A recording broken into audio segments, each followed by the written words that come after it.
Greetings and welcome to another musical adventure in time travel. In this little episode today, instead of travelling back to the ancient past, a few years ago I decided to try and use these wonderful recreated lyres of antiquity into a new dimension to actually transport us to the distant future. How? Well, as well as being a bit of a very early music nerd and been fascinated in how you can create melodies which can act as a musical magic carpet to take the listener back into the realm of the ancient past.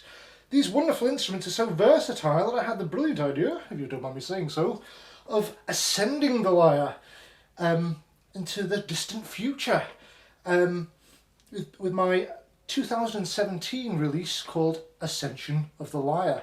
This particular release is actually a pun.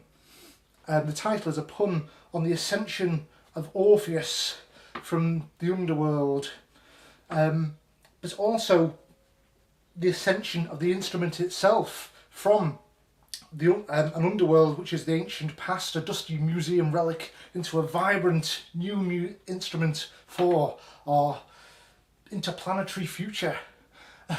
Because as well as being an ancient musical history nerd, I am also a science fiction nerd as well. And while I was growing up, I used to watch Spock from Star Trek playing the Vulcan harp, which is in fact a futuristic lyre. So this gave me the idea.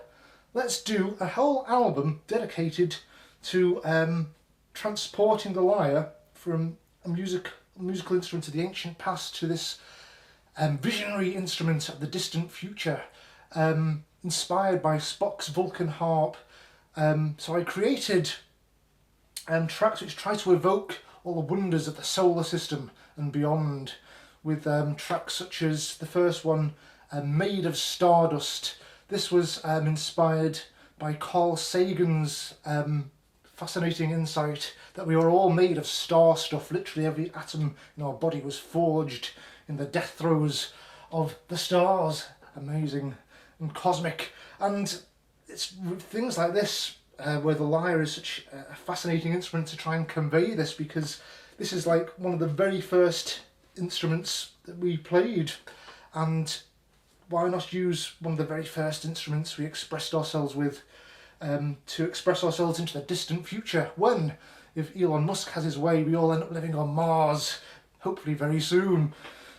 So yeah, who knows, maybe one of the tracks from my album, Ascension of the Lyre, might end up as the national anthem for the new Martian colony in the 2050s or something, who knows.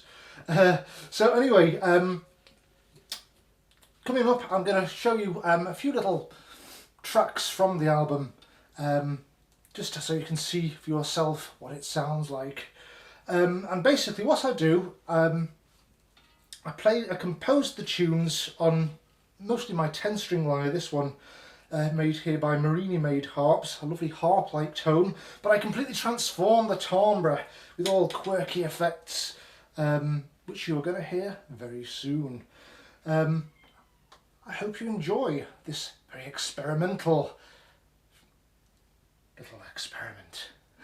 And if you want to listen to Ascension of the Lyre, it's available on all the digital musical platforms. If you don't want to buy the whole album, listen to it on Spotify, so then you can sort of stream it at will.